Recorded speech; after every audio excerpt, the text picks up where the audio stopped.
So ayan, wala pa rin pasok ngayon. Tahimik.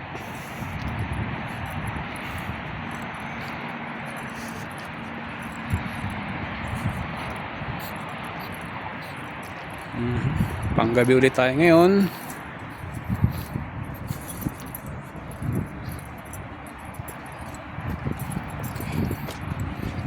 Wala pa ding pasok. Ikot muna tayo.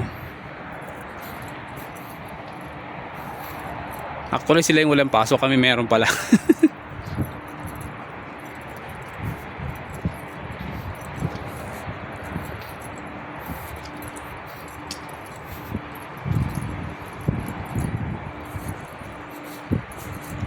Grabing malunggay namin eh, no?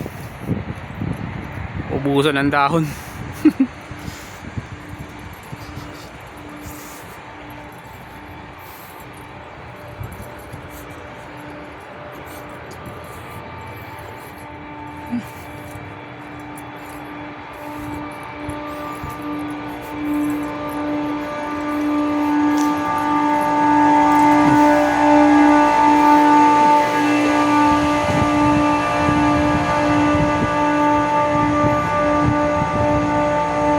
Ayan, kapitbahay namin.